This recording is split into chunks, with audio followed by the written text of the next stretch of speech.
नमस्कार किसान भाइयों। क्या आपकी धान की नर्सरी अचानक पीली पड़ रही है? क्या पत्तियों के किनारे जल रहे हैं? क्या पौधे बढ़ नहीं रहे हैं? क्या आपने यूरिया भी डाला है, पानी भी दिया है, फिर भी नर्सरी दिन ब दिन कमजोर होती जा रही है? क्या कुछ पौधे पीले हैं और कुछ पौधे हरे हैं? क्या जड़ें काली पड़ रही हैं? क्या नर्सरी में रोग है या खाद की कमी है? और सबसे बड़ा सवाल, क्या आप भी वही गलती कर रहे हैं जो 90% किसान करते हैं? किसान भाइयों, धान की नर्सरी पीली होने का कारण सिर्फ यूरिया की कमी नहीं होता। कई बार जिंक की कमी होती है, कई बार पानी की गलती होती है, कई बार कीट हमला करते हैं, कई बार जड़ सड़ जाती है, कई बार किसान बिना कारण समझे दवा और खाद डालकर पूरी नर्सरी को और ज़्यादा नुकसान पहुंचा देते हैं।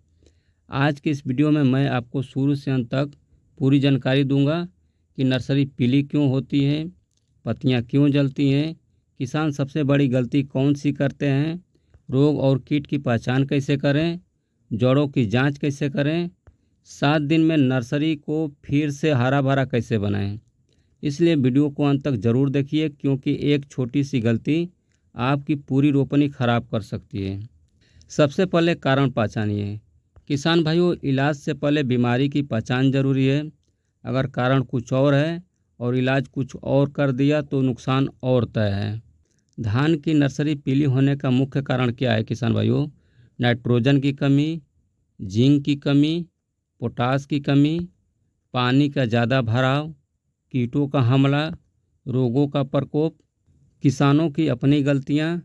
किसान भाइयों, अब इन सभी को विस्तार से समझते हैं। किसान भाइयों, पहला कारण क्या है? नाइट्रोजन की कमी। यह सबसे आम कारण है। जब पौधों को पर्याप्त नाइट्रोजन नहीं मिलती है तो उसका हरा रंग धीरे धीरे खत्म होने लगता है। पहले पुरानी पत्तियां पीली होती हैं, फिर पूरा पौधा कमज़ोर दिखाई देता है, बढ़वार रुक जाती है। अगर समय पर सुधार नहीं किया गया तो पौधा सूखने भी लग सकता है। किसान भाइयों, इसकी पहचान क्या है? चलिए हम आपको बताते हैं। किसान भाइयों, पूरी नर्सरी हल्की पीली दिखाई देती है, पौधे पतले और कमज़ोर होते हैं, वृद्धि धीमी हो जाती है। यहीं पर किसान को समझना चाहिए कि सिर्फ लक्षण देखकर नहीं, पूरी स्थिति देखकर निर्णय लें। दूसरा कारण क्या है? जिंक की कमी। धान की फसल में जिंक की कमी बहुत सामान्य है, लेकिन कई किसान इसे रोग समझ लेते हैं। इसकी पहचान क्या है? कि नई पत्तियां पीली होने लगती हैं, बीच बीच में भूरे धब्बे दिखाई देने लगते हैं और पौधे छोटे रह जाते हैं, बढ़वार इनकी रुक जाती है। जिंक की कमी होने पर किसान भाइयों बार बार यूरिया डालता रहता है, लेकिन फ़ायदा किसान भाइयों को कुछ नहीं मिलता। किसान भाइयों, अब बात करेंगे यूरिया और जिंक की कमी के लिए, जो कि पीलापन दूर करने का रामबाण इलाज है। अगर नर्सरी हल्की पीली है तो ज़मीन में यूरिया फेंकने के बजाय स्प्रे करें। किसान भाइयों, आपको क्या करना है कि 100 ग्राम यूरिया और 15 ग्राम चिल्टेड जिंक को पर टंकी के हिसाब से घोलकर स्प्रे कर देना है। 3 दिन के अंदर किसान भाइयों नर्सरी एकदम काली हरी हो जाएगी। किसान भाइयों, तीसरा कारण है पोटास की कमी। किसान भाइयों, यह वह कमी है जिससे पत्तियों के किनारे जलते हुए दिखाई देते हैं। इनकी पहचान क्या है? पत्तियों के किनारे पीले होते हैं, बाद में वही हिस्सा भूरा होकर सूखने लगता है, पौधा कमज़ोर पड़ने लगता है। कई किसान इससे रोग समझ लेते हैं, जबकि असली कारण पोटास की कमी होती है। अब किसान भाइयों बात करते हैं इसके समाधान के बारे में। अगर पत्तियां किनारे से जल रही हैं, यानी कि पोटास की कमी है, तो आपको क्या करना है? 75 से 100 ग्राम NPK 0:0:50 को पर टंकी के हिसाब से घोलकर स्प्रे कर देना है। इससे क्या होगा कि पत्तियों का जलना तुरंत बंद हो जाएगा और पौधा मजबूत बनेगा। चौथा कारण क्या है किसान भाइयों? ज़्यादा पानी भरना। धान का मतलब यह नहीं होता कि खेत हमेशा तालाब बना रहे।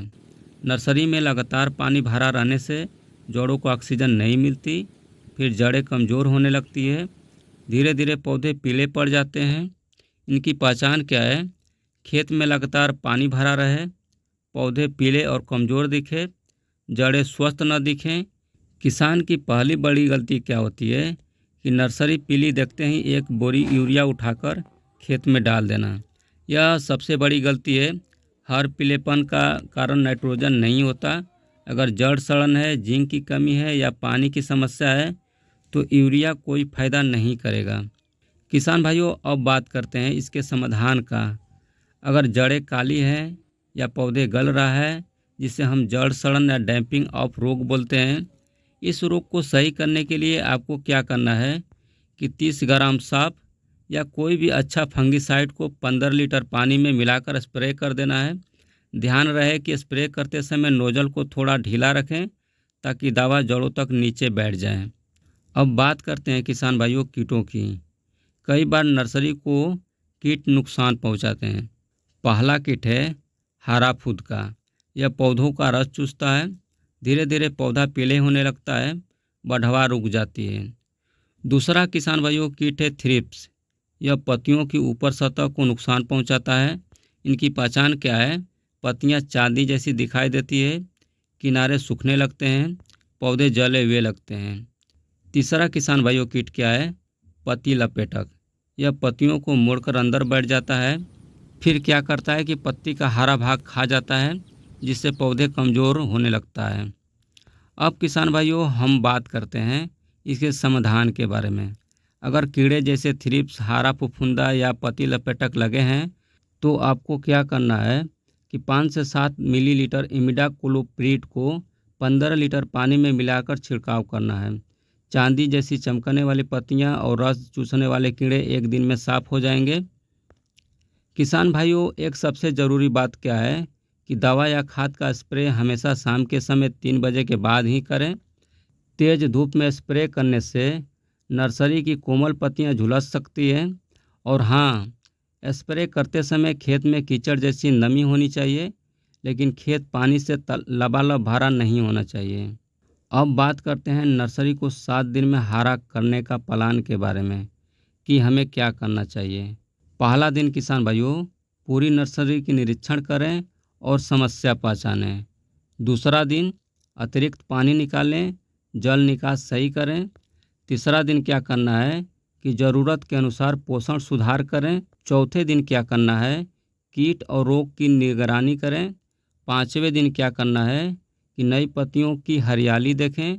छठवां और सातवां दिन क्या होगा किसान भाइयों कि पौधों की पैदावार सामान्य होने लगेगी। किसान भाइयों, अब बात करते हैं कि किसान 7 सबसे बड़ी गलतियां क्या करता है। किसान भाइयों, पहला गलती करता है बिना कारण जाने यूरिया डालना। दूसरा गलती क्या करता है कि हर पीलेपन को रोग समझना। तीसरा किसान से क्या गलती होती है कि हर समस्या में एक ही दवा डालना। चौथा गलती क्या है कि नर्सरी में हमेशा पानी भरा रखना। पांचवा गलती क्या है कि बहुत ज़्यादा बीज डालना। छठवां गलती क्या है, जड़ों की जांच नहीं करना। और सातवां गलती क्या है कि रोज़ निरीक्षण नहीं करना। अब बात करते हैं मजबूत नर्सरी बनाने का फार्मूले के बारे में कि आखिर में धान की नर्सरी की शुरुआत कैसे करें कि बाद में समस्या कम होगी। अच्छी गुणवत्ता वाला बीज लें, बीज का उपचार करें, सड़ी हुई गोबर खाद डालें, संतुलित पोषण दें, पानी का निकास अच्छा रखें, नर्सरी अधिक घनी न बनाएं, रोज़ 5 मिनट निगरानी करें। किसान भाइयों, धान की नर्सरी पीली होना कोई बीमारी नहीं बल्कि एक संकेत है कि कहीं ना कहीं कोई गलती हो रही है। यह कमी भी हो सकती है, या रोग भी हो सकता है, या कीट भी हो सकता है, या पानी की गलती भी हो सकती है। जो किसान कारण पहचान लेता है वहीं अपनी नर्सरी बचा लेता है, और जो बिना समझे खाद और दवा डालता है उसका खर्च भी बढ़ता है और नुकसान भी। कमेंट करके ज़रूर बताइए आपकी नर्सरी में कौन सी समस्या आई थी। वीडियो पसंद आए तो लाइक करें, किसान भाइयों तक शेयर करें और जेपी फार्मिंग चैनल को सब्सक्राइब करना ना भूलें। जय किसान।